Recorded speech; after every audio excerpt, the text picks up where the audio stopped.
Good afternoon, everybody, on a fine Sunday for a change, and welcome back to the Evolution Sim Racing YouTube channel ahead of this as live broadcast from the replay file of round 8 of our GT4 Sprint Championship tonight in the hills of Styria in Spielberg, Austria, here at the Red Bull Ring. So ahead of the drivers tonight, we've got 10 corners around this 4.3 kilometre circuit, and once again a track with significant elevation changes and plenty of overtaking opportunities. My name's Joseph Glass, and as always, I'm delighted to be joined in the commentary box this afternoon by Mr. Dara Thacker. And Dara, this might be a little bit of a whirlwind, let's say 32 hours, because we're back again tomorrow night for round 9 of the championship, and that will be our penultimate round in what's been so far pretty entertaining, a pretty exciting season. But there's still so much left to be decided. Yeah, and with 2 rounds that we're basically doing in 2 days in a row, and I've made sure to stay well away of looking at the results, meaning that effectively even people at home who weren't part of the race means that 2 days in a row, we kind of get 2/3 of the way closer to that championship to see who can try and crown themselves champions. So it's going to be a really exciting way to see what's happened here at the Red Bull Ring. And it's a circuit, you kind of touched on it at the start, that really delivers a lot of action on a short circuit. Only 10 corners, but every single corner really is an overtaking opportunity. So there is lots of room for this to be quite an exciting evening. Or afternoon even. Absolutely. Well, I'm going to have to trick myself into saying that, because I almost made that mistake when I was setting up my prelims. I was like, good evening, everyone. I was like, no, it's going to be the afternoon. So, yeah, we've got a couple of minutes here before the end of practice, and then we'll jump straight into qualifying. There'll be no updates on the usual formalities tonight, so...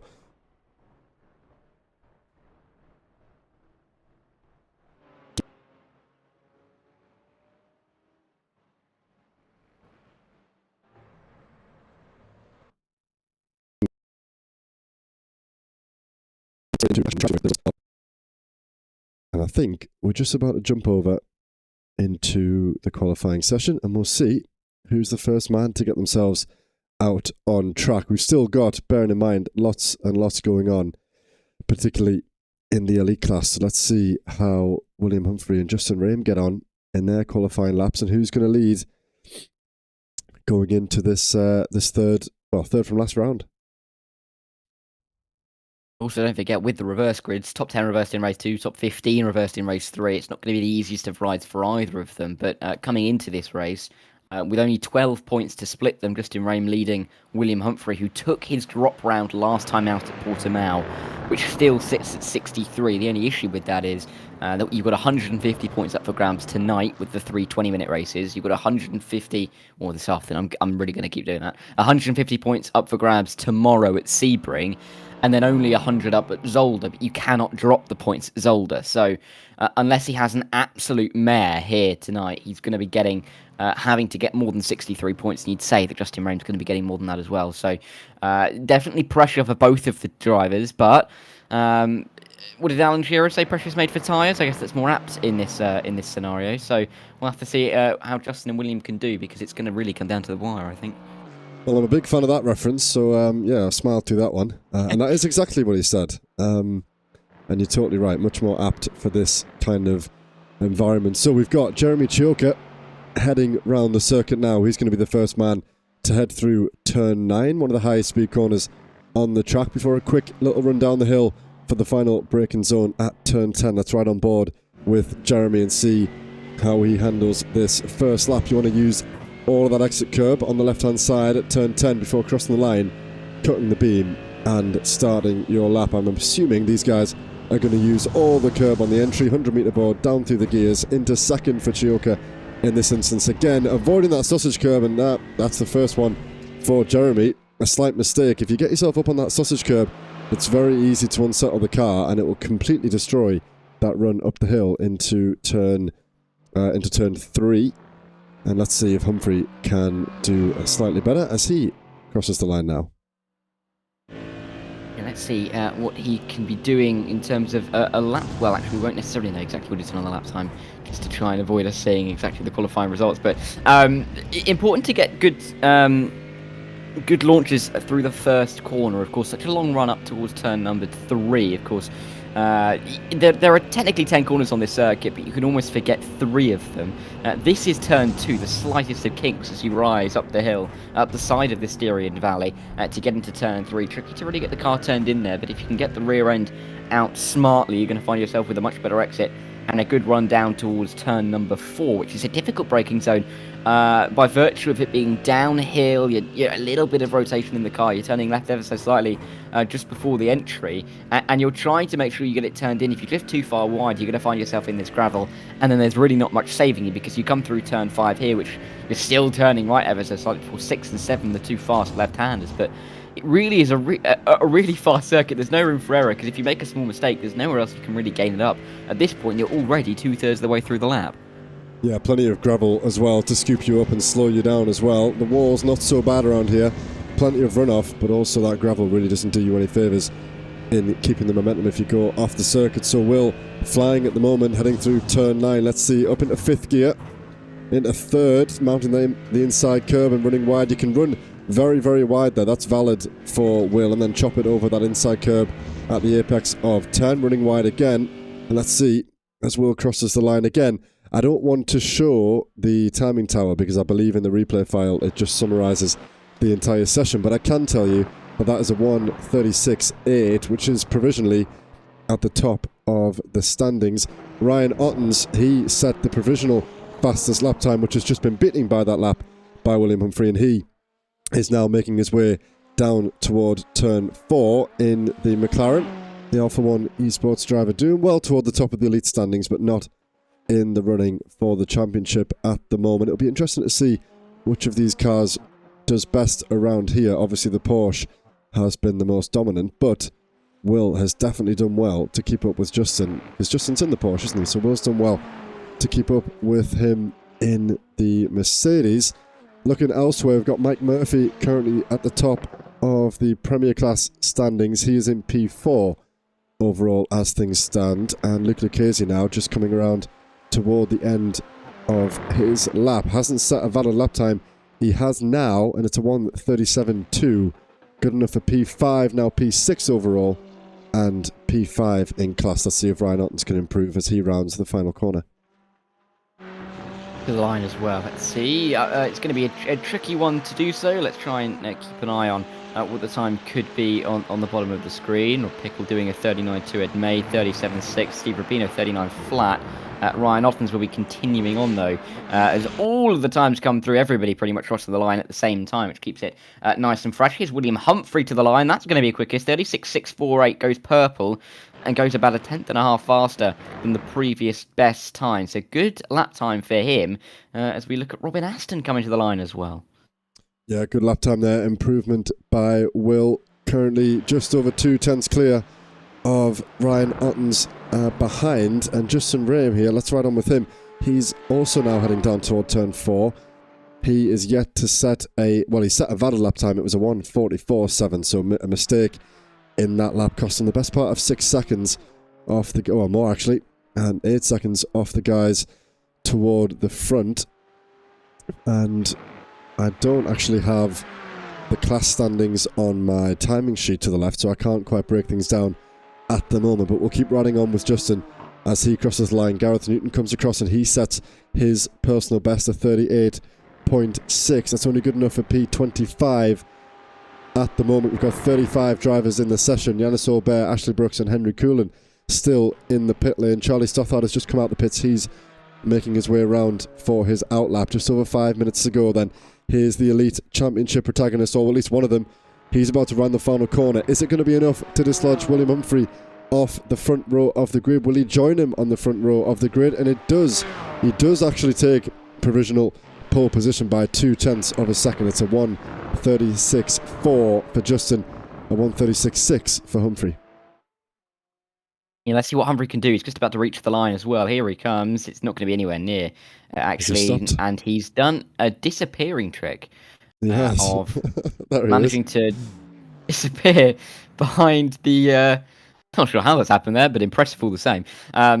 Yeah, but he's going to be going a little bit slower. I will say, I did see actually. I was commentating a race yesterday, a 4-hour race with lots of teams, lots of drivers. Justin Rain was in at a GT4 and predictably doing very well. So he's still on a good bit of form. Of course, this happened a few days ago, not yesterday or today, but either way, still showing that he has very much got what it takes. I know I keep saying about how he's part of a league that I also do commentary on regularly, that's based off in America, and he's on all of the record sheets, every single one. So he really is a very quick driver in the GT4s, and he is definitely a benchmark that everybody has to follow. So difficult to see if anybody can, and he's going quicker through the opening sector. Lucchesi to the line, though, the 224. He, I believe, improves to third, and he's only 3/10 off. So Lucchesi carrying up a good bit of form in qualifying.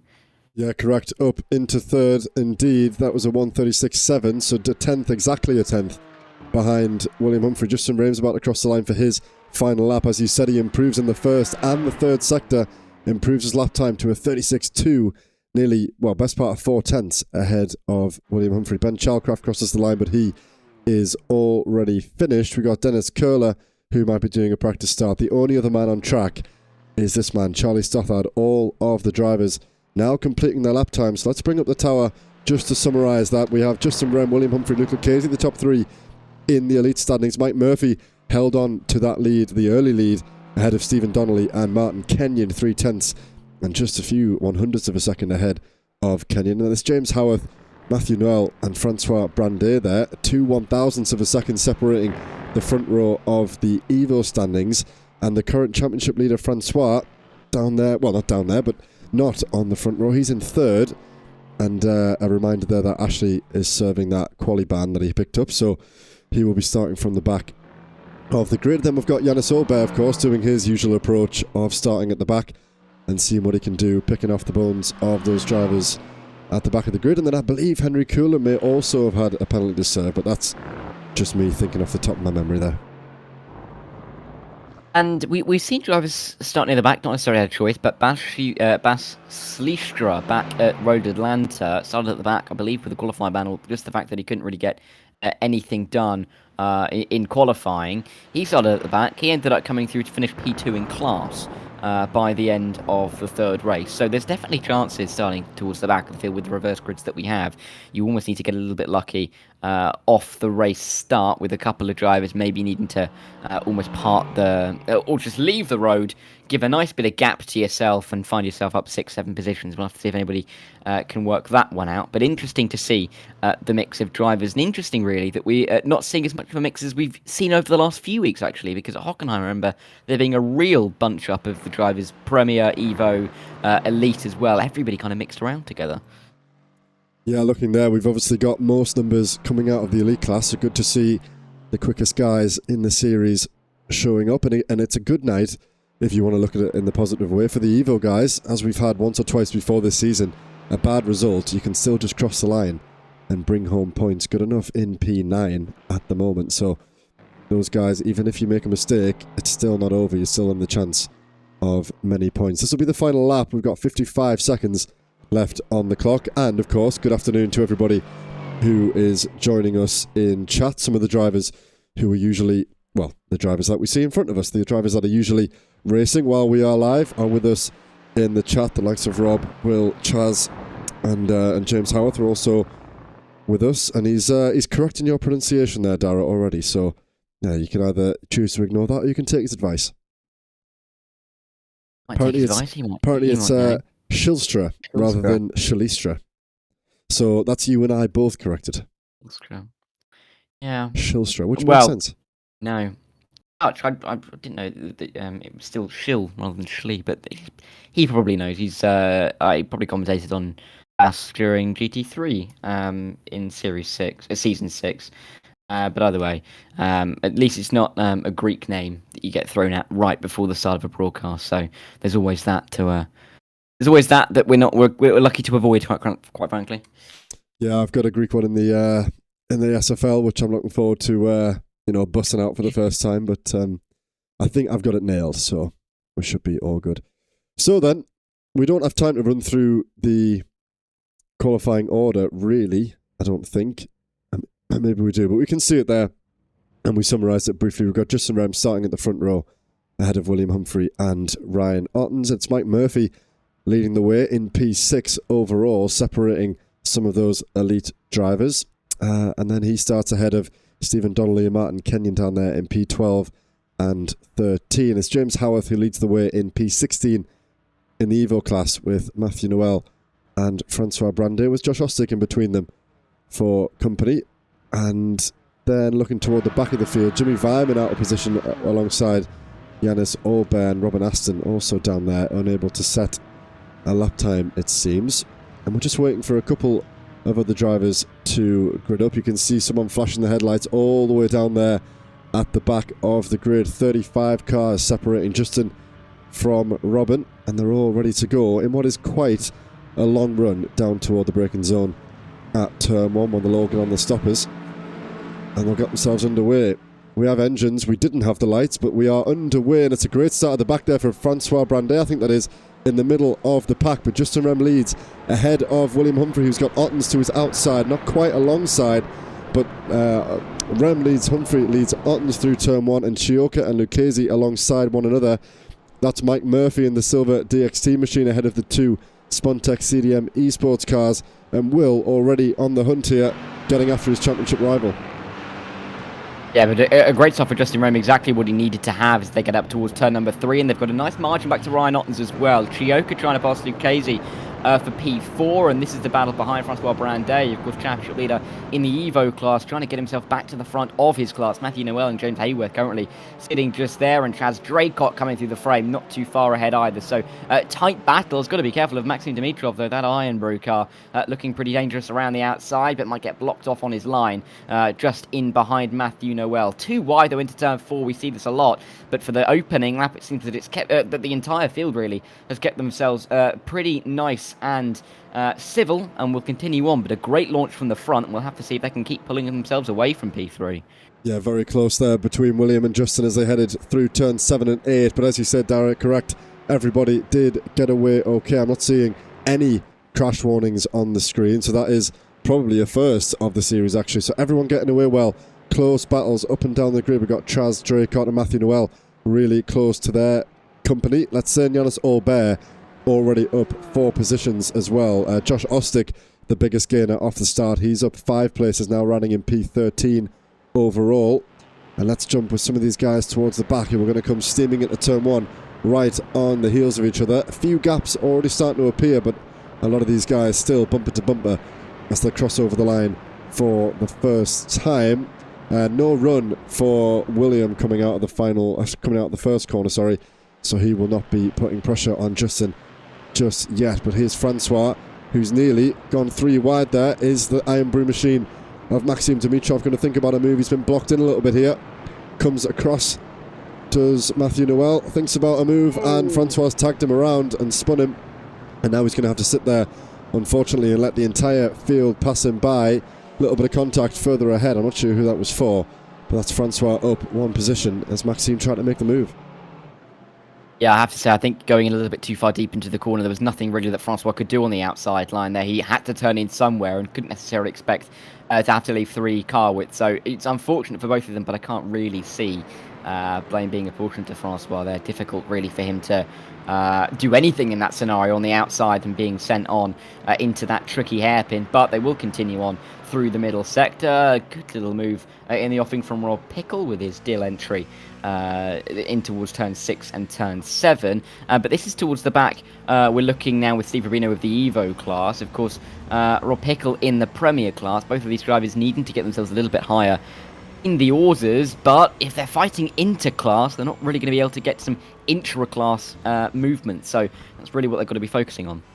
1,000th of a second separated Rem and Humphrey in that last lap. So those guys really, really going toe-to-toe. William just 2 tenths behind him at the moment. We could see a move for the lead of the race any minute now, really. Let's keep our eyes on that toward the front and see if those guys get on with it. But riding at the moment with the guys toward the back of the Evo class, Henry Kuhl and Matthew Noel, the only drivers in behind Steve Rubino at the moment. Those 2 drivers having an incident off the start. We got Ludbrook, Francois, Mackay and Charlie Stothard in what is a little bit of a cluster. And there's had a late move there by Charlie on Mackay. Yes, it is. Is he going to get 2 in 1? Really slapped it over the sausage curb. Just about kept it away from the right-hand side of that Porsche of Brandet. Lucky enough to get tagged and spun around there, Brandet. But it was a little bit optimistic by Charlie. Got 1 move done. Nearly got a second done, but the second would have been a little bit too much to ask for. Is he going to think about it again? Yes, he is. Charlie up the inside. Oh, room left, but a tricky move there for Francois to deal with. And that's Ludbrook maybe thinking about getting the run now. Yeah, almost Max Verstappen-esque. I'm coming through. To be honest, down the inside there from Charlie Stottard, it's worked out for him. But Francois Brandet, I'm not too sure will be overly joyed by what he's seen on his inside. So annoying for him. And also with the lack of points that Francois was able to get at Portimao last time out, it means that every single point is going to count from here on out. There's nothing to fall back on for Francois, and even though he has a relatively healthy margin of 150 points coming into this race, he's still losing a couple of points to John Ludbrook, and he's not going to be starting ahead on the reverse grid. So, you know, he's got to be keeping himself in the battle, and he's got to be careful, really, because the likes of Gareth Newton are going to be coming up behind him. Couple of wide moments in the final corner as well. Do not know who that is, but going way off the track. That could be Matt Stace, actually, in the 1-2-3, well off the road. And here's Ashley Brooks going for a move on the Suma GP2 of the 108. That's Hussein Sarakadesla inside line. Bit of a squeeze. This is a good move, yeah. Yeah, I'm not sure. I mean, Huss had the right to defend. Ashley had more room on the inside. Chose not to use it. Who's that off? That's a Kame car off on the right-hand side. That's Gareth Newton who's gone off. These guys still bashing doors with one another. Room was left on the inside down the main pit straight by Huss, but Ash chose to just move over to the left-hand side. Huss was able to dictate that line. Thankfully, they both come out with it. And is he going to stick a wheel arch up the inside at turn 3? Yes, he is. Ashley does just about leave the room. And he's going to get the run now. His teammate, that's Robin Aston. So the two Suma GP2 cars have done quite well there to put Ashley under a little bit of pressure. Is he going to be able to get the move done? I think not. Steve Rubino right in there as well. Rob Pickle gets himself alongside Robin Aston. Oh, and that's deep. Who's that? That's Robin Aston, who looked as though he was just going to go a little bit too deep into turn 4. Manages to keep it together, but the pack's still very close together toward the back of the grid. Let's catch up with Mike Murphy in the Premier class, currently leading in the Premier division, with Ed May of the Elite class in behind him as they head now through turn 9. And we've still got Justin Rem and William Humphrey. Let's ride on with these guys. Will does have a little bit of a run here, so let's see if these guys mix it with each other in these next few corners. And every 5 points is going to be critical in this battle between Raymond and William Humphrey, and the fact that they come into this race with only 12 points to separate them means that, you know, a move for second and first is a 10-point swing, and with the margin that fine, it's really, really important. I think William Humphrey will know that if he gets through on Justin Rame, yes, he'll have to start behind, but he'll back himself that if he can get past this race, he can get back past in race number 2, nearly sending it up the inside, getting in the wing mirrors, almost forcing Justin Rame wide. Clearly a mistake forced by William Humphrey, getting a little bit closer into the braking zone, and it may give Humphrey a bit more of a chance down into turn 4. Not too much of a gain though, using the slipstream down into turn 4, but it's a late send. He's finding the gap on the inside. He's looking for the room. He's finding the room. He's going to get the traction. He's going to be close on the exit, but the inside line helps for turn 5. The only problem for him is that Justin Rome will have the inside line for turn number 6, but what a battle this is. And William Humphrey pulling out all the stops to get into the lead of the race. Oh no! It all started at the exit of, well, the entry toward turn 3. It all started.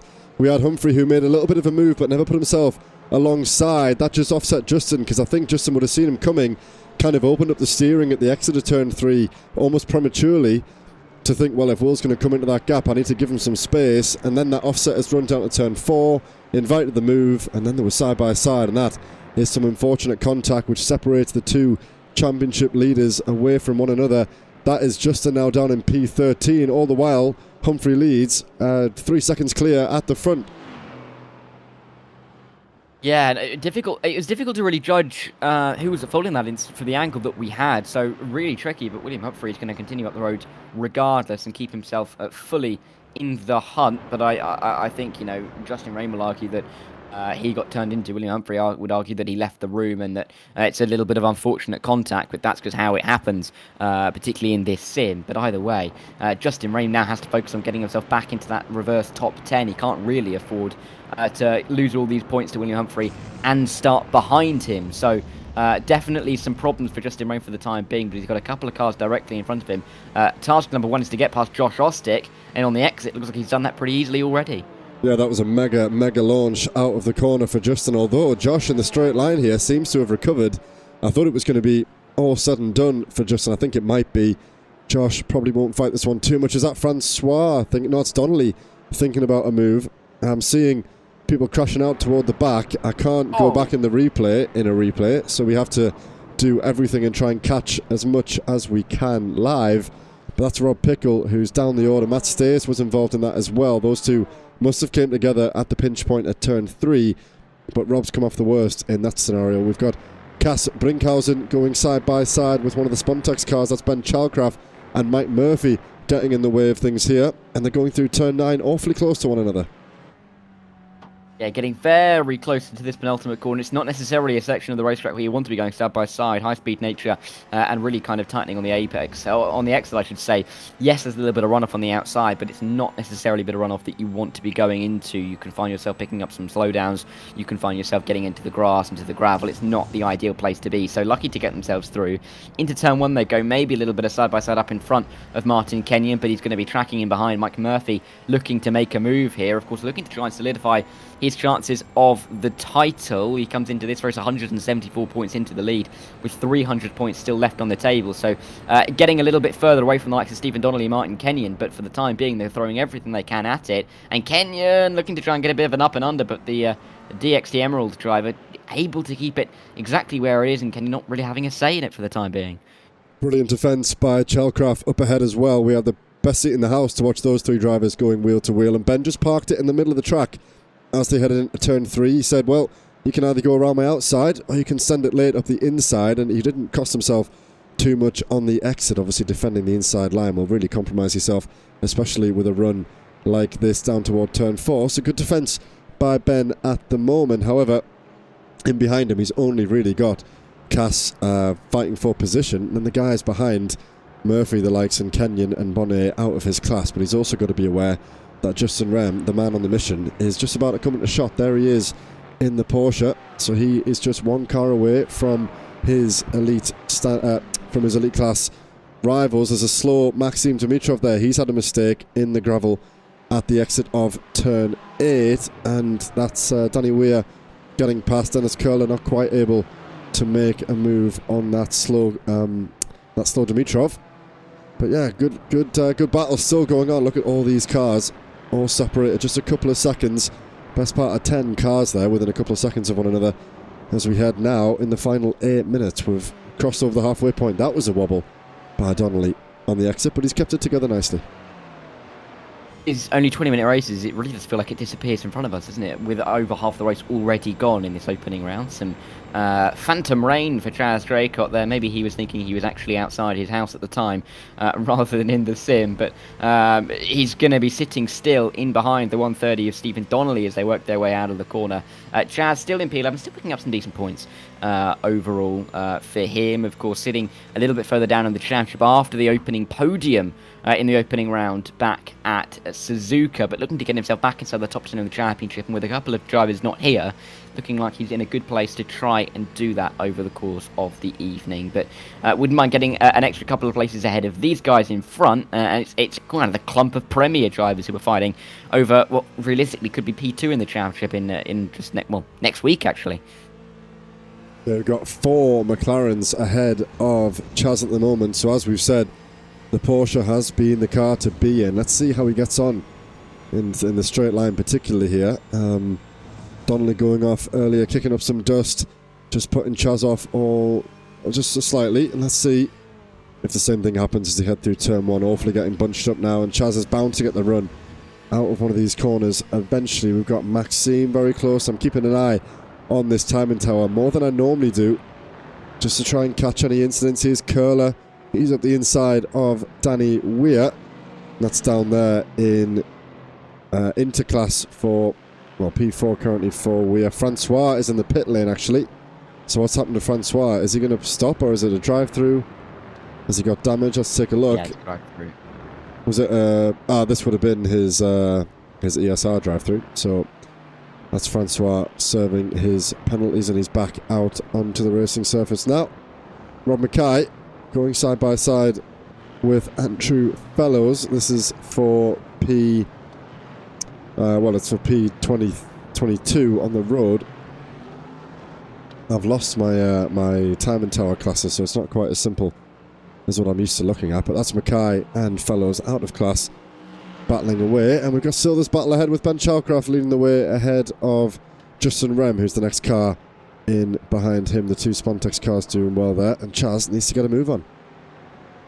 Yeah, you can see Ed May there. In the background, you can just see Ben Chalcraft, Justin Rame, Casper Brinkhausen making their way through the frame. There they are. The new Dutch driver to the series, of course, first round back at Portimao, second round here. Inside line for Justin Rame at the penultimate corner. That's bold, that's brave on Ben Chalcraft, who's been a man of consistency so far this season, but he's going to get it done into the final corner. Maybe not going to get the best of exits for Justin Rame, but it's good enough that he'll be able to safely defend that one up into the opening turns, and it means that Justin Rame now very comfortably inside the top 10 will be in the reverse grid and will be in a position to try and gain as many points back on William Humphrey as he can muster in this second race. Again, they'll reverse once more for the third race. The top 15 will go back to front, but either way, for the time being, Justin Rame is trying to focus on keeping himself exactly where he is, pick up the points for P7, and then try and get to the front and pull away and hope that William Humphrey has some issues in the second race. Yeah, this is the battle for the lead in the Evo class. We've got James Howarth defending against Charlie Stothard, just 2/10 separating these two drivers as they head uphill, braking into turn 3. Quite easy to get the car slowed down. You got gravity on your side as you head uphill. Now just over the crest downhill toward the braking zone at turn 4. Slightly more tricky and definitely easy to lose the car. We've seen a lot of drivers doing that in GT3 earlier. Switches back to the outside, just Charlie looking to get the better exit. Runs it a little bit deep, not that bad, but a little bit deeper than what he would have liked. That's allowed James to keep that advantage, and it looks as though he's extending that now, half a second ahead. But let's keep an eye on this battle. It looks as though the likes of Chioka 4 seconds off the back of Humphrey, probably not going to catch up there, and then Ostick 3 seconds off the back of Mike Murphy. So at the moment, this is the closest battle we have for a race position, but the podium's still up for grabs between Donnelly and Kenyon. Let's take a look at the overall there. So Mike Murphy, the only man outside of the elite class who is currently inside that top 10. However, Sebastian Bonnet could soon dislodge him if things change. 3.5 minutes to go now. Only a couple more laps before we get underway for the second race of the evening. And they continue to dive their way under the little bridge at turn number 1, but this is really where it matters at turn 3 to be making moves. Lucchesi right on the back of Jeremy Chioka for what is P2 now after, of course, the incident for Justin Rame, which saw him drop down the order. It's been a little bit hard to come by in terms of headline results for Luke Lucchesi so far this season. Only 3 second places so far and only 1 more podium, which was a third back in Hockenheim. So looking for his 5th and looking for his 4th second. It's just not been, almost been a season of so close but yet so far for Lucchesi. Of course, he's been almost best of the rest of the last few weeks, yet he's still nearly 150 points off the championship lead. It should come down a touch after this race, but either way, we're talking, a couple of points, not close enough to get himself anywhere near championship contention, which I would suspect he knows is likely gone at this stage of the season, but he wouldn't mind a P2. Chioka has had a good bit of form lately, but he's not really involved in a championship battle of any sort, so I think Lucchesi will back himself here, but again, even if he finishes behind, he will know that he will start ahead of Chioka for race number 2. Yeah, I can guarantee that Chioka will be thinking about this. He knows what Lucchesi has, what he's capable of. We've seen him in GT3, a multi-time championship winner. Is he going to think about a move into turn 1? No, he's not. There was some impact off the wall there, I think. I'm not sure if that's a blue flag ahead, maybe not. But yeah, not the kind of person that you want to have in your mirrors, and Chioka will be looking left and right as Lucchesi darts, and he defends very aggressively here, Chioka, running almost touching the grass on the right-hand side of the circuit. Is he going to force Lucchesi to the outside? He was still half down the middle of the track, not really an easy option there for Lucchesi. So, with what will only be a couple of laps to go, Chioka doesn't have that much longer to hold on. He's got to be conscious of Ryan Ottens, who's only 1.5 seconds off the back. The two South Africans now really thinking about this, and Ottens would fancy the podium as well. But at the moment, it's all eyes on Lucchesi. Chaz Draycott has just got past Stephen Donnelly, these two drivers going side by side, and there's another car of Martin Kenyon that's right on with him. Actually, we might have a better view. He's really got the overspeed here on both of these guys. Is he going to think about it? No. Late on the brakes, around the outside goes Donnelly. Chaz comes back in front, sweeps across the nose of the McLaren and holds on to that position. Yeah, and we will see another lap after this one, so still more chances for Kenny to get this move done. Nearly wasn't going to be waiting for it down into turn 6. A little bit wide then from Stephen Donnelly. Is nearly getting a bit of overlap for Martin Kenny, but nothing happening in the end there. Chaz Draycott almost being a bit of a cork in the bottle for this little battle over P3 in class. Josh Ostick getting himself a little bit further in front of the group means that he is feeling a little bit safer for his P2, but either way, you can't feel too safe when you're only a second, especially in this series. We know how quickly things can change here in the GT4 Championship. Ed Mays coming down pit lane. I'm not too sure why that is, but it's going to take him down the order. It could just be a drive-through for him. Indeed it will be, which is really gutting for Ed May, but he's serving it as late as he can, trying to keep himself as far away from some of the slower guys as he could, and it's probably the smart option for Ed May, but he will come out last in class of those that still remain after Jimmy Vyman hasn't finished the race. Yeah, I'm thinking this might be the white flag. Let's see. Yes, it is. So Lucchese's got one last opportunity to make this move as they head through turn 4. Really, he's got another 2 or 3 opportunities to try and get this move done. Ottens has closed that gap. He's taken out half a second off of both of these guys. I doubt it's going to be enough unless these two go wheel to wheel at some point in the next 5 corners. Defense again by Chioka. Lucchese looks to get the outside line. Is he going to run and get the move done? Let's take a close look. I'm not going to cut away from this until William Humphrey looks to cross the line. He's well gone, over 5.5 seconds away. That's a mistake by Chioka. Could invite Lucchese to think about it into 9. Unlikely, but I don't want to cut away from this. Humphrey's about to cross the line. We can celebrate that in a moment. This could be good for Lucchese. Oh, yes it is. He's alongside. It's legal. He's got... I don't know what's going to happen here. Let's take a look. Is he going to get the run? He has, around the outside at turn 9 and turn 10. Brilliant by Lucchese. Chioka not best pleased, but what a great finish for the elite guys. Let's just quickly jump up with Will, who won that race after overtaking his championship rival on the 4th lap. Great, bold move up the inside of turn 4, but what a move there by Lucchese to take that P2 in the end. I think Chioka will argue that he went off the road on the outside, but Lucchese would argue that he stayed well within the limits of iRacing, would have picked up a slowdown if he hadn't. So either way, good result for both of the drivers, and good to see them back on the podium. Chioka, of course, has a win so far this season. Lucchese does not, but Chioka fighting to get himself inside the top 10 in the standings. Good results as well for the likes of Josh Ostick, another podium for him, as James Hayworth gets a win in the Evo class, which is great to see. I think that could be his first win of the season. Indeed, it will be his first win of the season, and only his 2nd podium. So great result for James Hayworth, and credit where credit's due in that for him.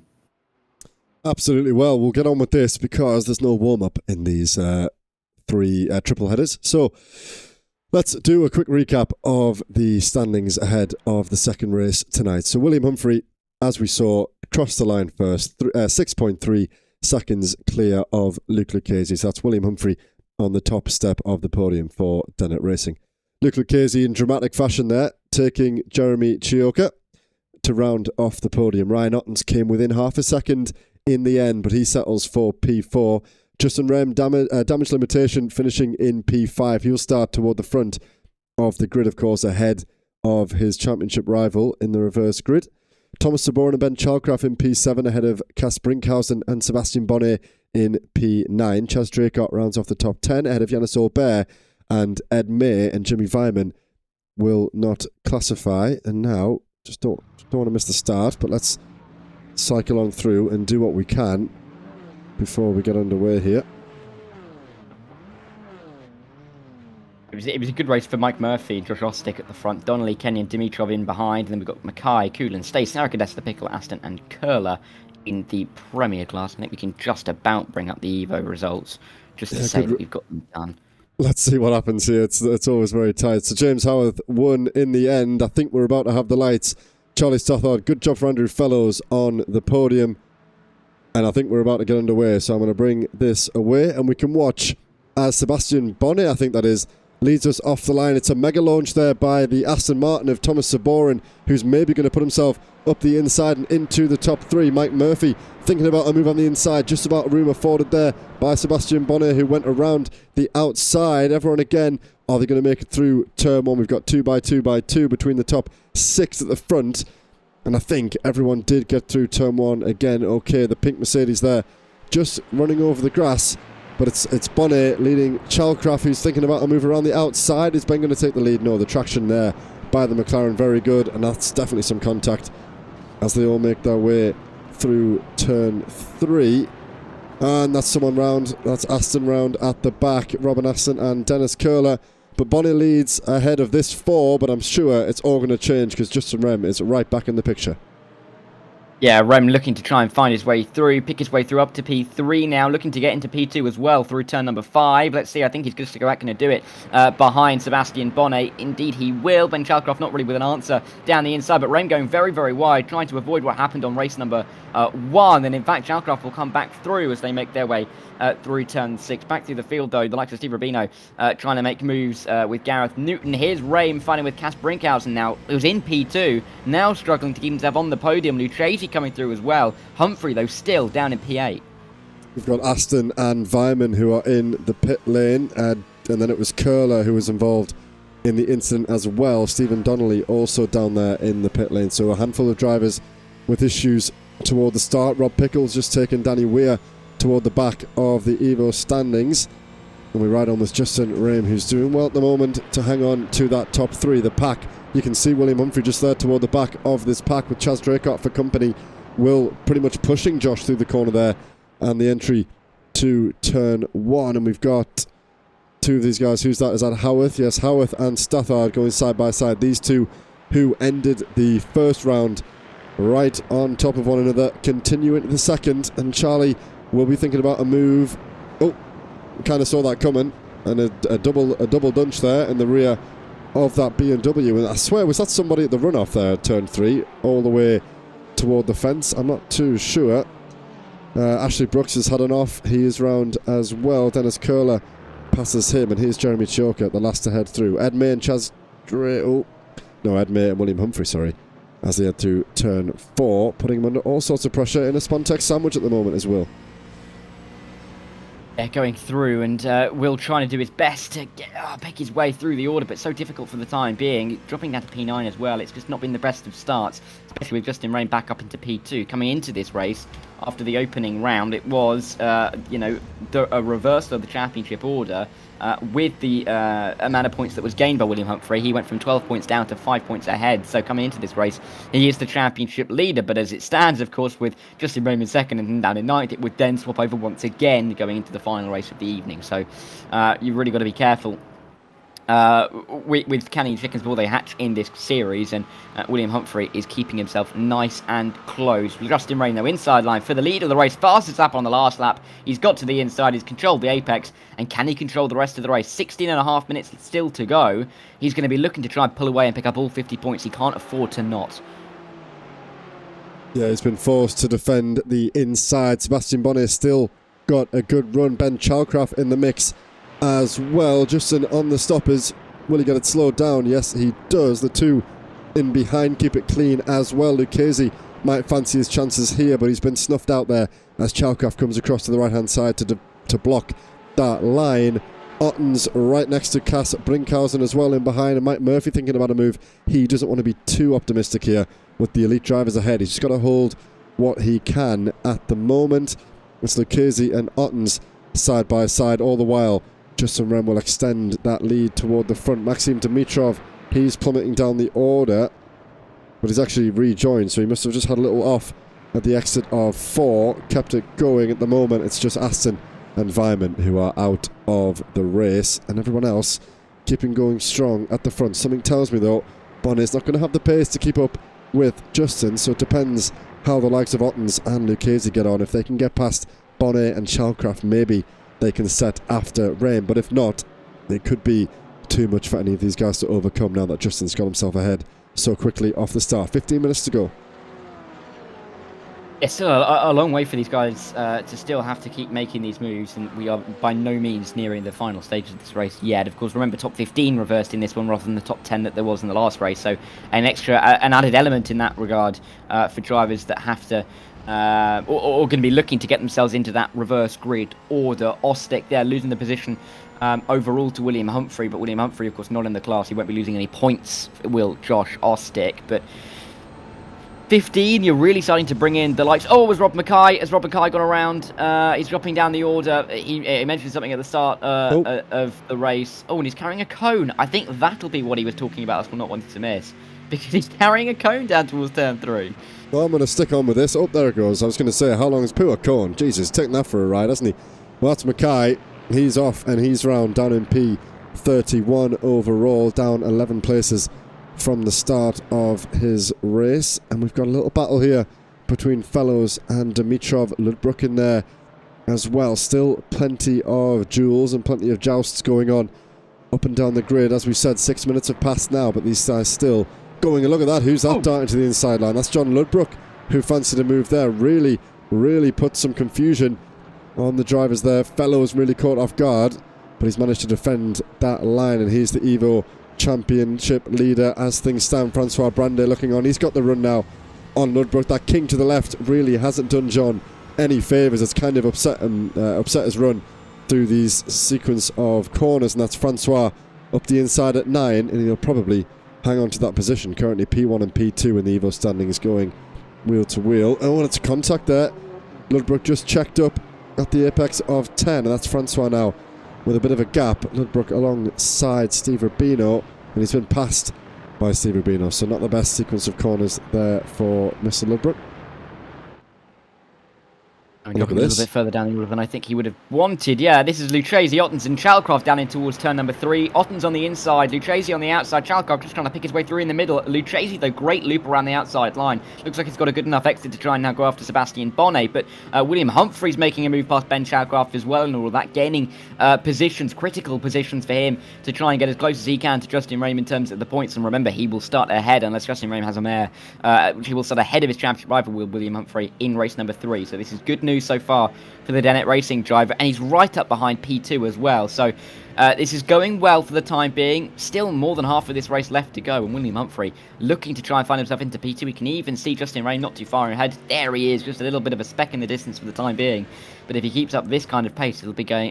Justin Rame will be getting bigger and bigger with every passing lap. Was that contact in behind, or was that a wobble? I'm not quite sure. It did look like a little snap there, so it must have been contact, I would guess. And it's upset his run. I was just about to say, if Lucchese can put pressure on Bonnet and upset that run, then Will could find himself in P2 before we know it, and give himself a little bit of time to stretch his legs, see if he can set on after Justin. But he needs to get this done and dusted as soon as he can, really. And a little bit of contact, whether it was or whether it was just a little snap of oversteer there, will not be what Humphrey wants to see. And I'm just seeing there, Lucchese has got past Sebastian Bonnet, so he moves up into P2, and it's not been the kind of run that Humphrey, or that will benefit Humphrey, should I say. He's got that move done quite quickly, quite easily. So nothing giving for Humphrey. Perhaps a move on the offing against Ottens. Let's see if he can hang it around the outside at 3. And is Bonnet going to get in the way? No, he's not. Chalcroft's still in there as well. Humphrey is going to get that move done. Lovely stuff. Up into P4 as things stand. And let's see if he can continue this pace forward and try and use this little bit of momentum to his advantage. Out of the corner, James Hayworth, of course, race winner in the opening round, fighting with Charlie Stottard on the exit of the corner. They will come down towards turn number 4, but he's a little bit further back. Stottard making the move effectively for the lead. These two drivers not having the best of seasons so far overall. I mean, Hayworth has been coming pretty regularly, but only has that one win and one other podium to show for it. Meanwhile, Stottard, I should say, has the 2 podiums to his name, but only has been here for 3 rounds coming into this race. So 2 drivers who aren't really in championship contention, getting the big points, maybe taking them away from anybody who could try and chase down Francois Brandet. And with Brandet not having the best of days, it's going to be pleasing for him, I'm sure. Yeah, some great battles still going on. We've got the battle from Lucchese all the way down to Cass Brinkhausen in P7, separated by no more than a handful of seconds. And we've got this battle as well from Charlie Stothard all the way down to Francois Brandet. So 5 or 6 drivers in the Evo class really, really close. It's Justin Remu crosses the line. It's a 36-2. William Humphrey a 37-2 at the moment in traffic. So Justin is really extending that lead. 3.5 seconds. Let's catch up with this because, wow, look at that. Or potentially another 3-wide scenario. Humphrey on the inside. Is Bonner going to leave him the room? I think he is. He's got Ottens to his outside. Is Will going to send it? Let's watch on. Yes, he is. A little bit of rear contact. Not enough. Oh, that's messy. That's real messy. And that's Humphrey around. So optimism has come crashing down. Ottens has got away with that one. Let's see what happens to Will. Where is he? He's got it spun round and going again. That's not what you want to see. It was optimistic, but 3 into 1 doesn't really go. And unfortunately, it's the championship protagonist who comes off worse in that scenario. It is, but we'll have to keep an eye on this because William Humphrey, we know how quick he can be. He's going to try and steam around the outside. I believe down there. Oh, that's Thomas Saborin off the road. He was running right up near the front. He's now off into the gravel in an unforgiving part of the racetrack, emerging safely.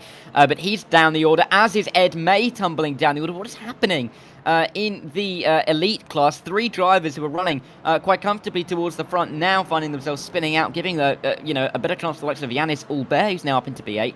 Yannis Albert might find himself in a reverse grid situation now. So really changing a face of the race and maybe a changing face of the championship as well. Yeah, a little bit of front damage on the front of Albert's Mercedes, but it seems to be doing him okay at the moment, up in P10.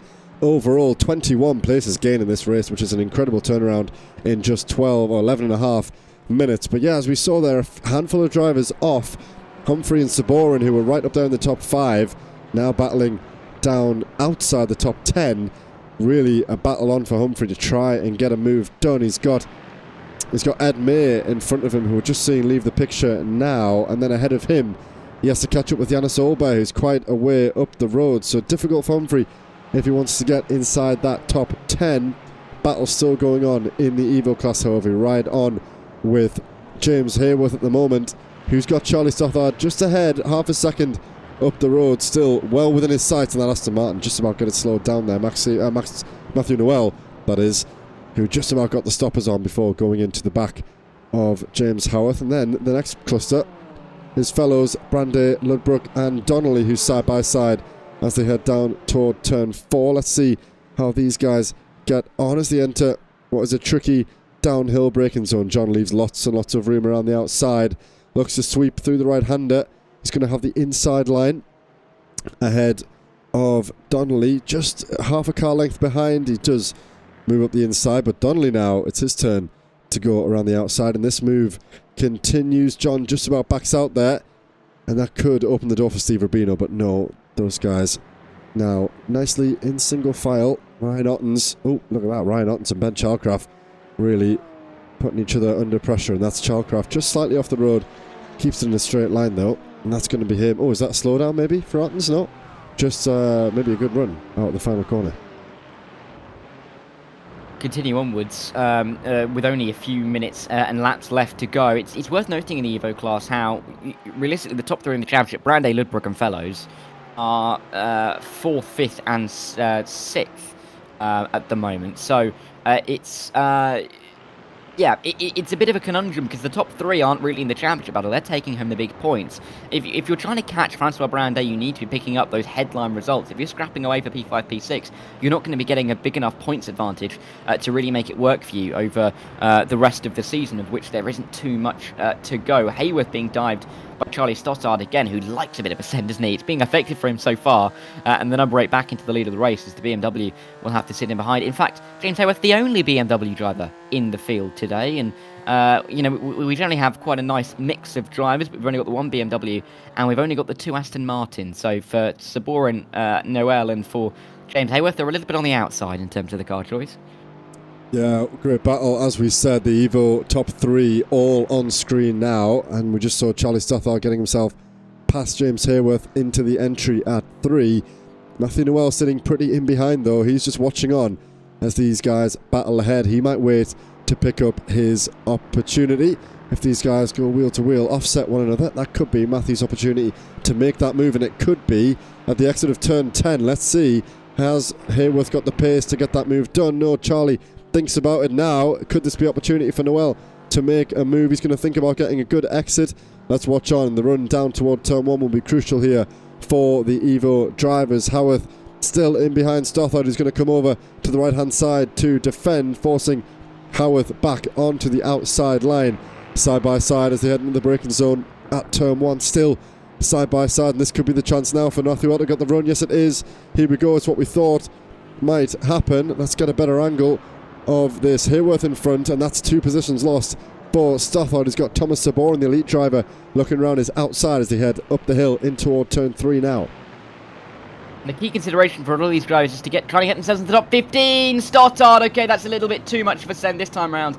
He's hit into the rear end of, I think it was James Hayworth. He may end up getting the position of Matthew Noel, but I don't think Noel will be too pleased about that. Stothard just deciding that he was going to brake later and use another couple of cars as a brake that time around. Lucky that we didn't see anybody spin around, because I don't think it would have been looked upon too kindly there. Noel, giving back the favour, and Charlie Stothard, and that's taking him out of the race. So that's not a good send from Matthew Noel either. Quite a lot of argy-bargy between those two, and I think it's ended up with Charlie Stothard not being able to finish this race. Yeah, but a bit of a crazy few corners there by Stothard, who really saw that car coming up the inside at turn 4, but still turned in and got a helping of damage on the rear right for that, and ended up disappearing straight away. I'm not sure if that's just like a forced rage quit. Surely not. He couldn't do it that quickly. But yeah, he disappeared sooner than you would expect. And Ryan Ottens, he has had an issue. Where's he? In the pit lane. So that's Ottens out of the equation. Let's just take a look and see. Yanis says, this is not Aubert. Aubert apparently struggling with some steering damage. It looks pretty straight to me, but maybe some damage for Aubert to deal with. Yeah, slight there for the German driver now, as he currently sits in P8, 23 places overall. I mean, the damage on the front of that car is plain to see. So he's having to deal with something there. And John Ludbrook has just got past Francois Brandet. This pack of cars once again now through turn 3. 3 minutes to go. This is for P3 in the Evo class, and he gets himself up and ahead. Dennis Kohler has just got past Henry Coolan for P5 in the Premier class, and again, the leaders of each race, Rem 6 seconds clear of Lucchese, Ostick nearly 7 seconds behind Murphy, and then 4 seconds between Howarth and Fellows, but all still on for that final podium place here. We've got Fellows, Brandet and Ludbrook all very close in behind, and even Steve Rubino not too far off the pace either. But at the moment, the closest drivers on track is these two, Gareth Newton and Steve Rubino, coming through turn 6 now.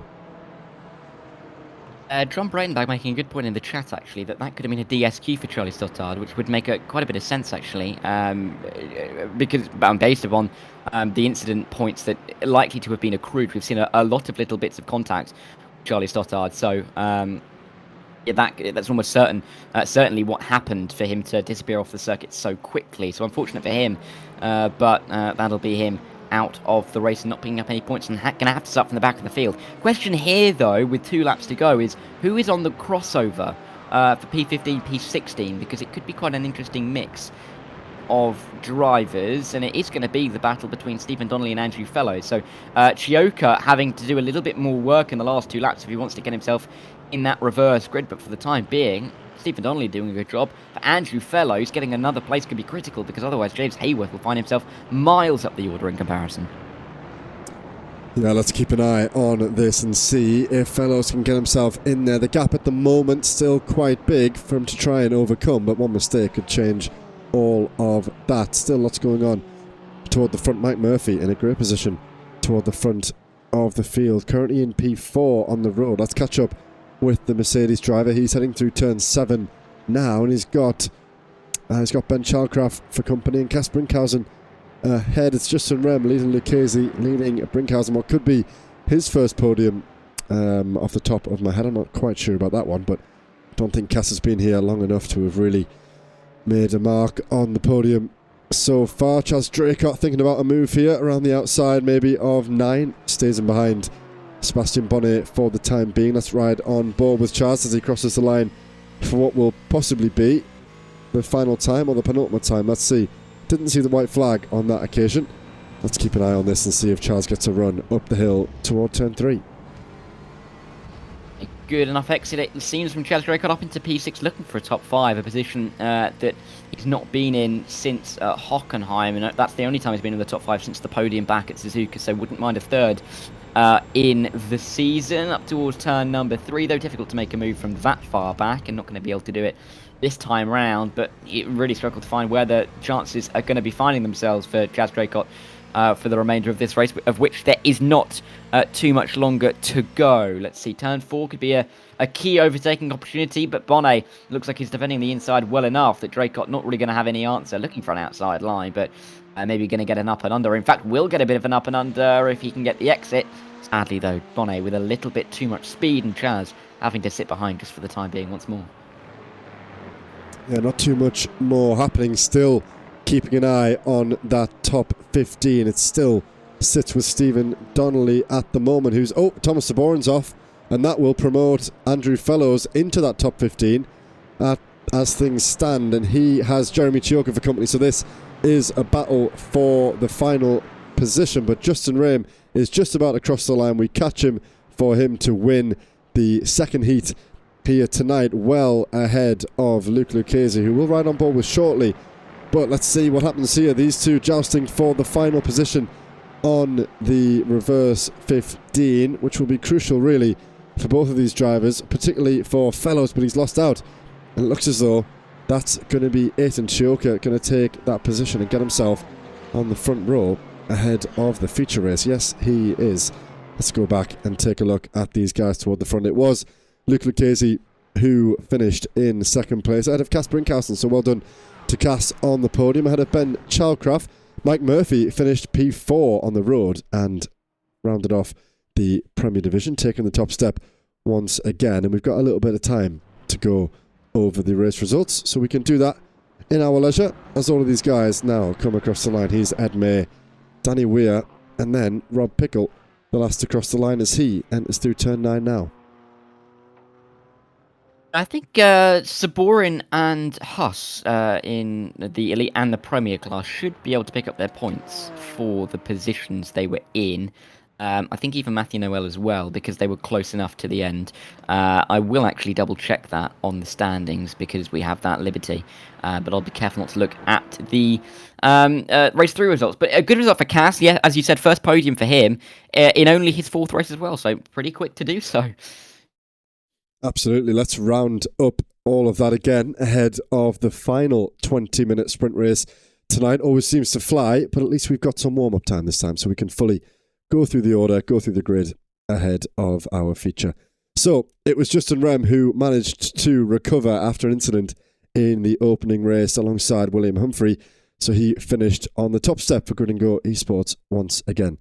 Luke Lucchese nearly 8 seconds off the back of Justin. He's in P2 for RDSA Esports, the 224 South African.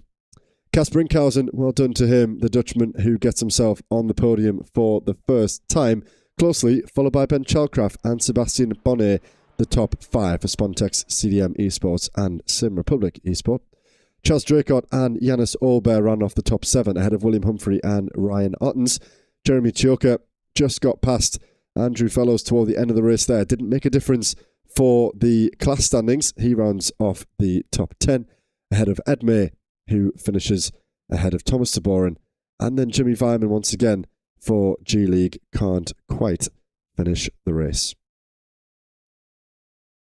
It's a 21-point lead, by the way, for Justin Rame after that race. But moving on to what will be the Premier standings. Mike Murphy, your winner once again, almost looking to try and win the title here tonight. I don't believe that is actually possible, but he's doing the best he can to try and make it happen.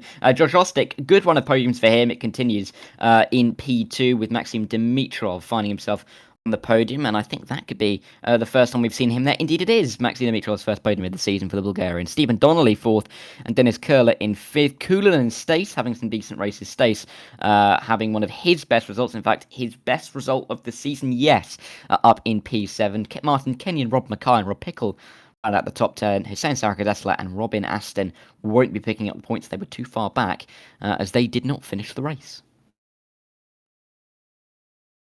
And finally then, the shortest grid of the evening. It's the Evo class. So James Howarth converts another podium, another win for his season for DXT Cyan ahead of Andrew Fellows and Francois Brandet, the current championship leader, finishing in P3, ahead of his closest rival, John Ludbrook, for Kame GP2. Steve Rubino, the top 5, ahead of Gareth Newton and Ashley Brooks in P6 and P7. And Danny Weir, the final man to finish on the lead lap, ahead of Matthew Noel and Charlie Stothard. Now, Matthew Noel will pick up the points. Whether Charlie will, I'm not quite sure. He led right toward the front ahead of James Howarth for most of that race, and then we saw it all get undone for him. So we'll have to see if 4 laps down is enough of a race distance completion for Charlie to take the points for P10. I will quickly say, I've just double-checked, and I've been careful not to see what happens in race 3. Matthew Noel doesn't even get the points for P9, 2 laps down, so Charlie won't definitely get the points for P10. So I'll just chuck that one in there. There we go.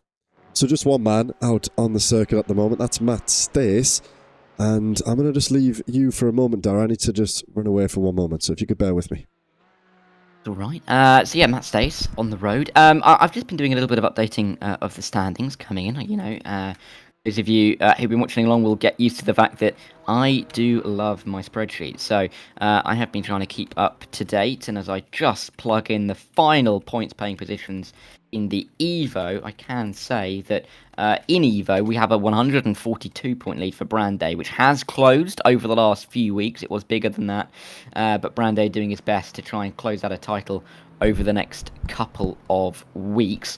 In the Premier class, we're saying that Mike Murphy's trying to win it already. He's 184 points in the lead. In fact, it's going to be more than that because I hadn't even plugged those results in. So make that what'll be 14 points plus what we already had. That'll be 198 points of an advantage. Mind you, there's 250 remaining. 300 points remaining, mind you. So he won't be able to get it tonight with 250 remaining after tonight's race, but he can certainly get himself onto the cusp and get to the point where if he finishes a race, then he should be able to find himself into the champions zone of the server, I'm sure, and getting himself a nice trophy to go with it as well. I am back. Just yet. I am. Oh, there we go. Just a quick 30 seconds, yeah. And you're totally right. We're soon going to be getting to crunch time with only 2 rounds remaining after tonight. And as we said earlier, with just a few seconds to go before we get underway for the final round of the evening, we'll be back tomorrow night in double quick time to see that round. And then we might be able to crown some champions, potentially. Fingers crossed we still get a good battle between the 2 in the elite class, but something tells me that will be pretty much close to done in the other 2 divisions by the end of tomorrow night. Right, let's attempt a quick run through of the grid. Is that correct, or is that the earlier grid? That looks like the qualifying grid. So maybe we don't have the feature grid for this one. So we'll just do without, unless I can figure out why that is. Nope, I don't think I can figure out why that is. So let's just wait and try and figure out who was at the front. It was Donnelly and Chioka who led, and my timing sheet isn't in the correct order either. So let me just try and find Chioka. Here he is. And we've got the pole man. I'm nearly ready to go. I'll hand this one over to you, Dara, to get us underway.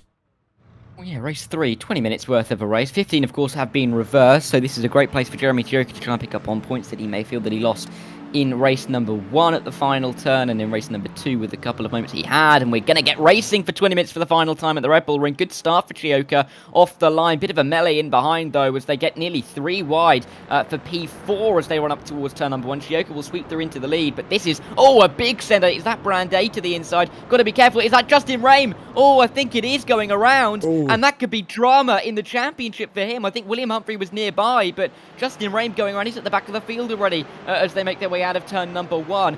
Really big moments. He comes into this race 21 points ahead, but look at William Humphrey looking to go for moves, the Dennett Racing driver, looking to try and get himself into the top 5 already in this race, so drama off the start.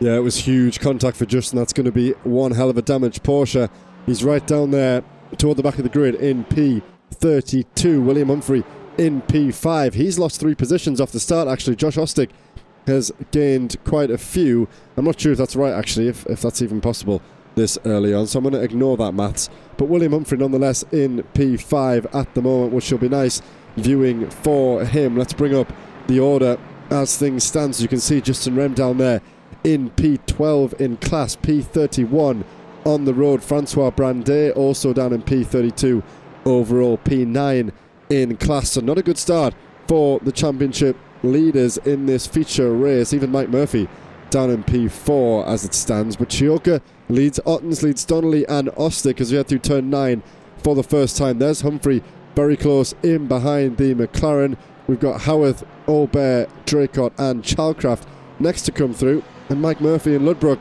off together, hitting the barrier at the same time. And we've got a spinning Spontex. That's Ed May who's gone around.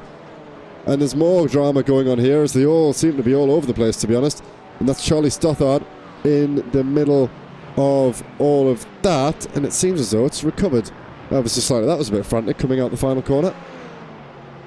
Oh, it's frantic going towards turn number 3 as well. Josh Ostick is fighting it out with William Humphrey up towards turn number 3. This is getting close. Of course, Ostick in the Premier class. This is Humphrey in the Elite class, so there won't be any points gain for making this move, but it is getting himself closer to Ryan Ottens, closer to Jeremy Chioka, and picking up the full complement of points. Justin Rain with it all to do from P11 for the time being. What swings we've seen in all 3 races. They haven't really been together on the circuit for very long, but they may still find themselves pretty close together in the championship come the end of the day. Cass Brinkhausen, after his podium in race number 2, looking to try and make more moves into turn number 4, trying to get through on Lucchese, which he's done, but Bonnet is proving a little bit more difficult. Mike Murphy around the outside. He's trying to go for 3 wins from 3 in the Premier class, but a lot more work to do from P6. Yeah, that's Martin Kenyon. He's got Ashley Brooks in behind as well, who fancy his chances at the moment. P4 for Ashley. Hasn't been his night so far. Who's that off in the background? That's Thomas Saborin in the Aston Martin down there in P11 in the Elite class. Rejoins at the exit of 5. He was maybe just punted there ever so slightly off the circuit. Missed the initial contact, but definitely didn't miss the result. Rob Mackay, is he? Yes, he is. Side by side with his sister team of Danny Weir. And Matt Stace, he's round. I've just lost him. Where is he? I'm trying to find him. There he is. Blocking the pit lane entry at the moment. He's going to have to find the right opportunity to get that spun round. And Stephen Donnelly under pressure right now from William Humphrey, who's got the run up the hill. Gaps opening up ever so slightly. It's still Chioka leading Ottens with 1.5 seconds between both of those drivers. Stephen Donnelly, the Premier in between the elites as it stands, so Will won't want him to be in front for much longer. Let's see how Stephen handles these elite drivers coming through. Cass and Lucchese going side by side at the exit of 3. This pack still very, very close together. 4 minutes have gone in this feature already, and we've got the 2 Spontex cars of Chalcraft and Draycott. That's Ostick around as well. As he disconnected? Yes, Ostick is disconnected in some way, so he's gone. But here's Humphrey still on the back of Donnelly. Never mind, he's side by side. Surprised if Josh Ostick had dropped, or maybe he's just got back in. Not too sure. Maybe it's because a bit of a disconnect. Connection. Yeah, we'll find out regardless. Yeah, but he looks like he's still. There's a heartbeat going for Josh Ostick for the time being. Humphrey getting through though up into what is a very good position on the circuit. P3 on the road, I do believe, behind Ottens and Chioka as we come through the final corner. Yes, indeed, P3 overall. The 130 of Stephen Donnelly, P4, and I don't think Stephen Donnelly will mind picking up these points. Yes, the championship looks a little bit lost, but he's only 16 points and 41 points ahead of Martin Kenyon and Josh Ostick, respectively. So big points in the offing for Stephen Donnelly if he can get his way to the end of this race, and he would like, I'm sure, to try and consolidate a P2 in the championship, scoring well over 600 points already this season. I think he'll feel like it would be deserved, but this is now the battle for P5, P6 in the elite class. It's Ben Sharkoff and Chaz Draycott, teammates, of course, getting through on the premier driver of Maxim Dimitrov. No gain in position in terms of points for them, but they can try and get a little bit further up the road as they're nearly 2x2x2. Noah's Ark formation into turn 3. Difficult to see how they can all get out of there, but they do regardless. And a good couple of moves as there is the flicking Josh Ostick on and off the road. Yeah, I was going to say, I thought Oslick was going to be in that little pocket of space as we headed through turn 1, but I wasn't sure. I didn't see him flick up, but he's still there. It's messing with the timing tower a little bit, but that's okay. There was a little bit of contact between the two Spontex CDM cars. Both of them, oh, there he is again, kicking up the debris there, and I'm not sure how these drivers around him are going to deal with that. Let's hope that doesn't cause any bother for these guys around them. There's Luke Lucchese thinking about a move around the outside of Maxim Dimitrov, does get it done. Thomas Saborin with Kas Brinkhausen for company in behind, but it was a great little move there by the two Spontex cars to get ahead, and now it looks like they're going to stay ahead. Sebastian Bonnet side by side with Maxim Dimitrov, the Mercedes, and actually Kas 2 Mercedes hunting down that McLaren ahead. The top 5 remain the same: Chioka, Ottens, Humphrey, Donnelly and Aubert, with quite a big margin between the two of them. I think we're still hearing Ostig there somewhere in this picture. Again, let's hope nobody kind of drives through him while he's ghosted. Justin Rem has just got past Charlie Stothard before they go into turn 1. Charlie not backing down from this one though, thinking about trying to hang it around the outside. Someone's dropping grenades. Maybe those are the falling anvils that we're talking about, the invisible ones, and there's someone. He's round. Who's that? That was one of the... who is that? I'm not quite sure. I'm not seeing anybody falling down the sheets. It was maybe Robin Aston. Yeah, Robin Aston there. Off the side of the road, spun round at turn 1 through that patch of sparking tarmac. Yeah, I told you before the start of the stream that I made a Cars 2 reference yesterday. I'll make another one today because that looks like it's almost like someone's trying to sabotage a couple of the cars here. But yeah, I think that's partly could be down to the connection of Josh Ostick and where he disappeared off the road momentarily. So Josh, his connection, I think we saw someone in the chat. I saw someone in the chat saying that Ostick's connection was crazy, and clearly it is quite a... quite something to behold in this race. Difficult to really judge if you're in the car, and I'm thankful that I'm up here and not trying to race him, because if you don't know where the driver is, it can be an absolute nightmare if they appear, you know, a metre or two in front of your car, because there's absolutely nothing you can do to mitigate the circumstances. Into turn 9 we go with Chaz Draycott. Those got Luke Lucchese right up behind, and Lucchese, the South African, will rate his chances, but got to be careful, nearly running to the back of Draycott. Final corner, all well and good. All bare, I think, is having a couple of connection problems. Oh no! Oh God. My word! That is a massive hit. That was not any kind of connection difficulty. That was all bare spinning off the straight, and that was Chaz collecting him down the main straight. That is disaster for both of those drivers. Yeah, that was huge. You're right. I was worried if that was Ostick, but that was just all bare spinning Draycott. I'm not sure what he was seeing there, but he went right into. Oh, was it even the front of that Mercedes as it came? Well, donuting around the circuit, avoided by Lucchese. He keeps going, currently in P6, but disaster for both of those drivers. Huge impact. I wonder what happened to Aubert there, because he was kind of seemingly quite far away from the exit of the corner. Maybe he just lost it on the grass at the exit of 10 and carried some momentum halfway down the pit straight before obviously hitting that inside pit wall, which sent him back across the circuit, spinning around, and he's collected Draycott as a result. Yeah, really unfortunate. Chaz must have been trying to defend and then, you know, didn't have time to react to Aubert sitting on the racing line. I'm sure he'll probably say something in the chat at some point, maybe just to say what he saw on the road. This is getting close, though, down in towards turn 4. Ed May getting himself... Did he just split? Ahead of the little couple. Did he just split both of those cars in the mid-corner there, or was I seeing something different? I'll be honest, I glanced at the standings quickly, but... You very well could be right. Well, it looked as though Coolan maybe had some sort of slowdown. It looked as though he was, well, probably not a slowdown, but it looked pretty slow in comparison. And maybe I'm wrong, but it looked as though Ed May just sliced between the two of them through the middle of the corner, which was quite rare. If it was, then absolutely excellent move by Mr. May. And he's got himself up into P20 overall, P10 in the elite class. And let's catch up here, because William Humphrey all over the back of Ottens. Chioka just left the picture there. He is our race leader with just under 10 minutes to go. Halfway through the final race already this evening, and Humphrey could think about extending that margin again.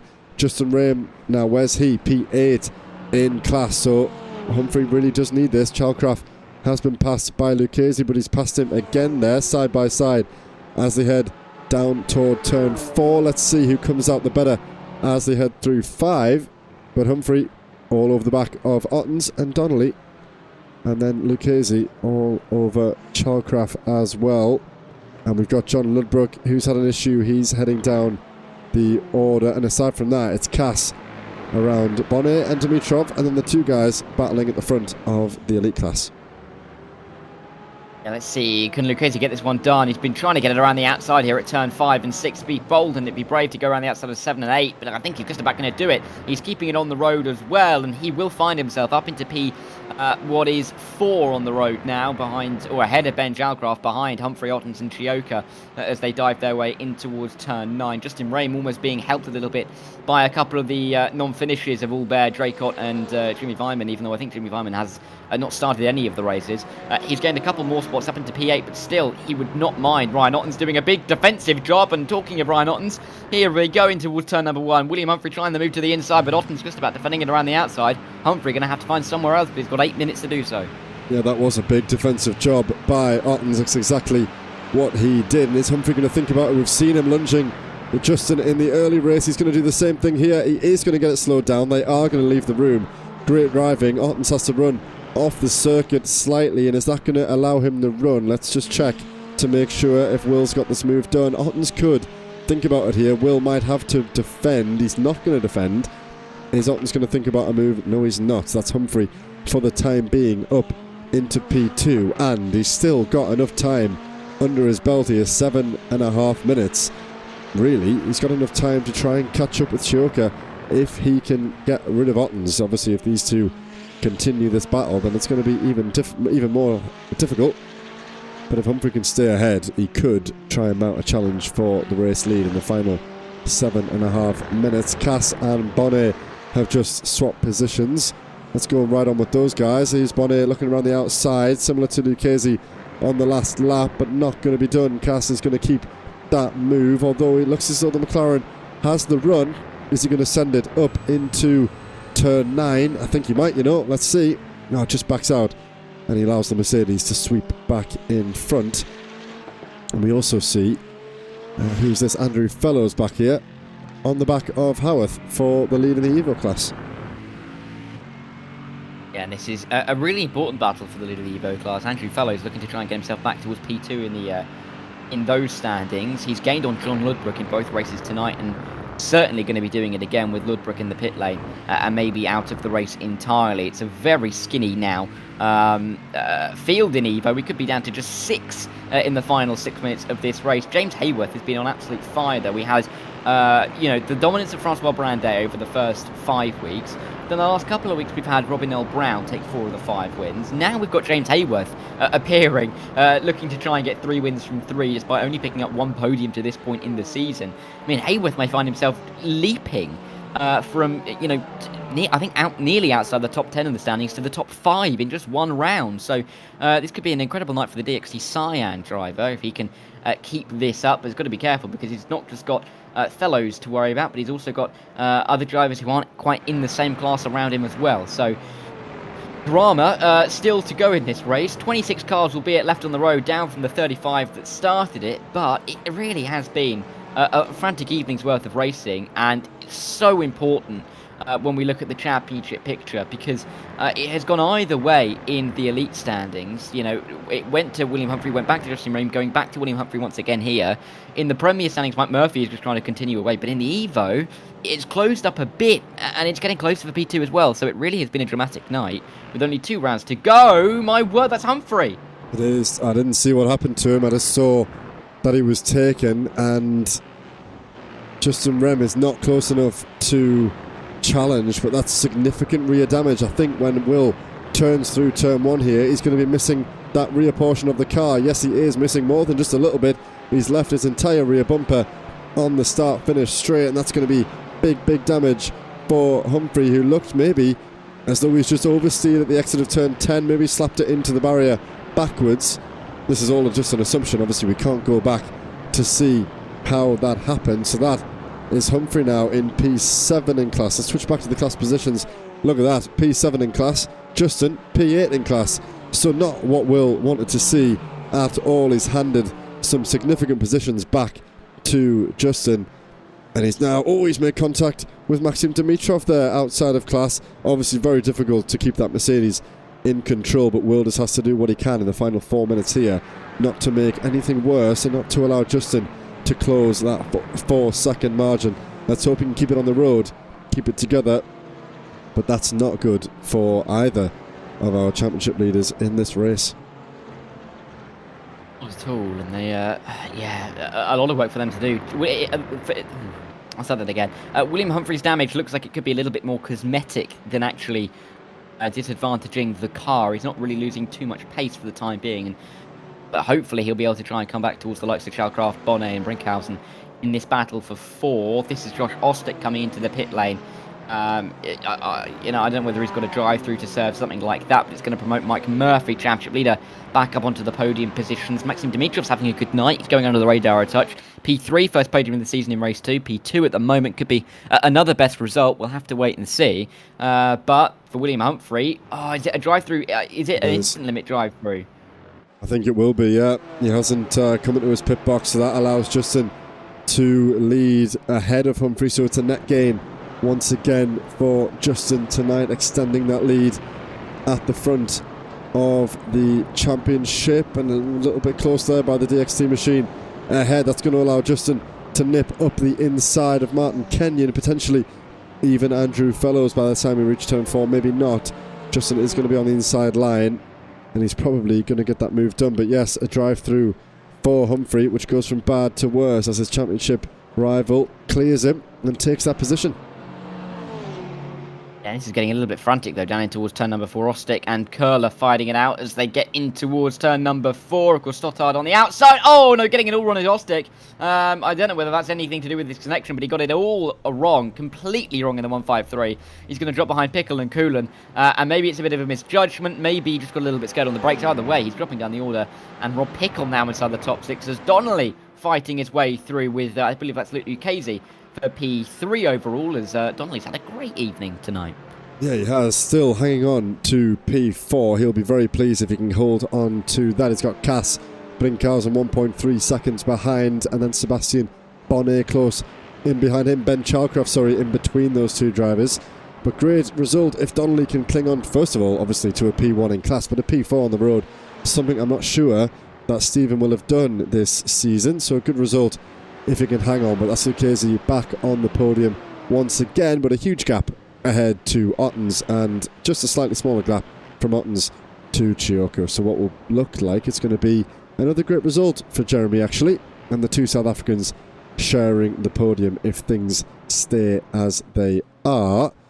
And no battles really going on up and down the grid apart from this one. We've got Martin Kenyon just right next to Andrew Fellows as they make their way down toward turn 4. Just over a minute to go. We'll catch up with Chioka as he crosses the line to see if we are going to set away on the final lap. He's about 70% of the way through the lap is Chioka right now, so let's see what happens. But yeah, very good race so far. Lots and lots happening, as we can see. Lots of drivers out of the race. 4 in the elite class, 2 in the premier class, and 4 in the Evo class. So lots of drama and lots of incidents, which we've caught a few, missed some others. And I might, if I can find it, I might go back at the end of the race and see what happened to Humphrey. Yeah, it was gutting for him to go around and to pick up the drive-through as well. It means that Justin Rain will gain another couple of points. We really are talking a couple, though.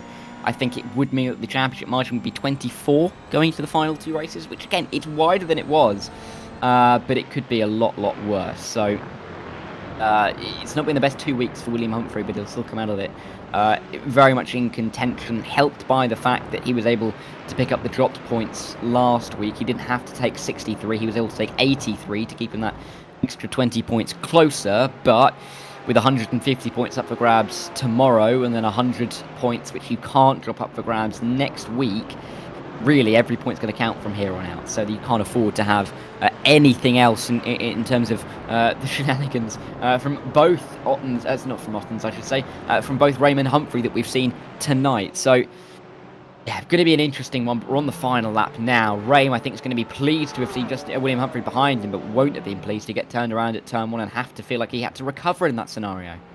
Yeah, definitely the business end of the season. It has been for a couple of weeks, but as we edge closer to that final 10th round, it really does start piling on the pressure when you're in such a tight championship battle as the likes of William and Justin find themselves. Everything matters. You really start double taking, really thinking about every decision that you make. Sometimes it works, sometimes it doesn't. And are we going to follow Jeremy Chioka across the line, or are we going to go one more? No, we aren't. This is going to be it. Great result for Jeremy Chioka, who crosses the line first to win in the elite class. He's going to be closely followed by Ryan Ottens and Luke Lucchese. It's a double South African podium for those two. And Stephen Donnelly, what a result for him. P1 in class and P4 on the road ahead of Cass Brinkhausen and Ben Chalcraft, the top 5 in the elite class. Here's Mike Murphy and Maxim Dimitrov, who gets another podium. Got one last race, got another one now. So it's gone from 0 to 2 in double quick time, has the Bulgarian. And then Martin Kenyon. Here's Andrew Fellows. James Howarth wins ahead of Fellows, and Noel rounding off the Evo podium. Yeah, really good win in the end for Chioka. What's happened there? They're spinning across the line, which was... it was... what's what I'm looking for? It was not gymnastic. Acrobatic, that's the word I was looking for. Yeah, and that will be, as he's just nicely reminded us, is that a hat-trick of victories. Now, the last time I said that was many, many months ago. I'm not sure if anybody else has had a hat-trick of wins in our triple headers this season since TCR last, but it could be, unless you correct me, Dara, it could be the first time that someone has got a hat-trick of race victories since Mr. Bostock back around Brands Hatch. I remember that one, the second round of TCR, which feels like such a long time ago. It is the first time. We got close in the Evo last time with Robin Earl Brown getting first, and second, but James Hayworth has got, of the season, the first win-win-win, which is impressive.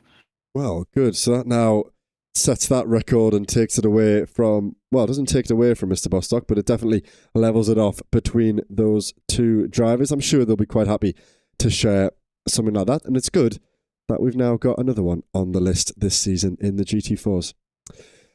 Right then. Let's run over the final results ahead of this feature race. It's Jeremy Chioka who's done such a good job there to convert from, I believe he started at the front row on pole, and he's converted the race victory, the 288 machine of G League, 4.4 seconds ahead of the two South African drivers, Ryan Ottens and Luke Lucchese for Alpha 1 Esports, and RDS A Esports round off the podium. Cass Brinkhausen and Ben Chalcraft round off the top 5 ahead of Sebastian Bonnet and Justin Rame ahead of William Humphrey, the two elite championship rivals. Not the race that either of them would have wanted, but unfortunately for Will, he had it in his hands and then he lost it toward the end. Damage which we may go back and catch if I can find, but Justin finishes ahead of Humphrey and will extend that margin going into the final 2 rounds. Thomas Taboren and Ed May, the top 10 ahead of Yannis Aubert, Chaz Draycott and Jimmy Vyman, who were unable to finish the race and will not collect any points. Which is a shame, but it will be a great deal of points for Stephen Donnelly. He won the race in the Premier class, a very good result for the DXD Emerald team, once again, who have been absolutely flying at the head of the team's standings. Maxim Dimitrov, 2 podiums in 2 for him. To get into P2 in the Bulgarian, getting a best result of the season in race 2 and then bettering that in race number 3. So hats off to him in P3. It was a good result again for Mike Murphy, sadly not getting all 3 wins like we're seeing in the Evo class, but still a first and third tonight is good enough to see him consolidate his lead in the championship. Martin Kenyon and Dennis Curler 4th and 5th, with Rob Pickle in P6, Josh Ostick and Rob Mackay 7th, Rob McKee. I don't know why I said Rob Mackay. Yeah. It is Rob Mackay. Matt Stace and Henry Coolan in the top 10. Robin Aston Hussein Sarkodesta outside the top 10. It reminds me of, I was doing a broadcast and his name was TJ Yankee. 5 times TG and I couldn't say it correctly. So almost like lightning strike twice there. That's all good. That's all good. Right, so final one then is the Evo class. So as we said, it's James Howarth who gets the hat-trick of race victories for the first time in a long time, ahead of Andrew Fellows for Flatline Racing, and Matthew Noel for Astra Racing rounding off the podium. Danny Weir and Charlie Stothard, good nights for them in the top 5 ahead of Francois Brandet, the last of the finishers in the Evo class. So good points for those guys ahead of the final 10 who were unable, the final 4 in the top 10 who were unable to finish. Gareth Newton, John Ludbrook, Ashley Brooks and Steve Rubino. Now, not to cast light on a mistake, but for the sake of the championship, I think it's important if this works. Let's go back. Is it going to work? Let's go back and see what did happen to Will. Is it going to be contact by Ottens, or is he going to lose it of his own accord? It is. It's contact, and he just doesn't hold the brakes, and it's a big, big impact. So I'm not going to allude to that for long, but at least now we know how that happened. And yeah, it's an unfortunate one for sure. But yeah, that's how it happened, and that's how we are going to end. So, Dara, I'll give you a couple of closing remarks. Obviously, no interviews for us to do tonight. So, yeah, do what you can to summarise that, and then we'll close out. Well, it's been a really important day's worth of race. Well, afternoons, evenings, however you want to call it. After obviously with us slightly behind, but it's been a great 3 races and really important for the championships. Good to see that it's still tight in the elite class. Yes, it has maybe widened out a little bit, but it is still relatively close at 24 points. Good results as well for the likes of Jeremy Chioka getting himself comfortably inside the top 8 in the standings. Luke Chasing consolidating 3rd in the Premier class. Again, good day for Mike Murphy. That championship lead stands at 188 points with only 250 points left on the table. So he could be winning it in the opening race tomorrow at Sebring. He could very well be winning it at Sebring after the other race. 100 points, 45 minutes worth of a race could see him clinch that. But Stephen Donnelly having a good race or evening's worth of racing means that he moves up to 2nd in the championship and relatively well clear of Martin Kenyon of 30 points. And then finally, Evo class. Brandet, championship gap coming down a little bit. Andrew Fellows, mind you, having a great day for him. 130 points in the 3 races compared to just 94 for Brandet. So we're closing in the championship, albeit it's still 146 points. So Brandet and Mike Murphy will be looking to win it tomorrow at Sebring, but Raymond William Humphrey, they're still going to be going at it, I think, well into the final race at Zolder, I hope, at least. Very good. Very, very good. Well, that concludes the 8th round. I appreciate everybody who joined us, who was putting lots of activity in the comments, and of course, we'll be back for the usual broadcast at the usual time between about 8 p.m. tomorrow, ahead of the penultimate round. There's a sneeze on the way. Is it going to happen? Let's see. Nope. Okay, we're good. So yeah, we've got 2 rounds to go. Tomorrow we'll be back, and then we'll be around, of course, for the penultimate race of Zolder in just over a week's time. I'm going to go and take a nap because I'm pretty tired, so I can't sleep all afternoon because that wouldn't be a good idea. But if I take a nap, that might help. So, again, appreciate everybody for joining. And I should also say, before we finish, that we are taking entries for GT4 Season 2, which was announced just yesterday or the day before. We took a vote, and it was decided that GT4 was going to continue for yet another season instead of the TCR. So I'm looking forward to getting underway. That will be myself and Dara once again on Mondays, and then, of course, myself and Dara on Thursdays in GT3 Split B. We've got Chaz and Ed of the Spontex guys back on Chaz Draycott Media for the A split of the GT3s, and myself and Dara Mondays and Thursdays, which we're obviously all looking forward to. So, once again, thanks for everybody who joined us in chat, and we'll see you all again very, very quickly tomorrow night ahead of the penultimate round of the season. Thank you all for watching, and we'll see you then.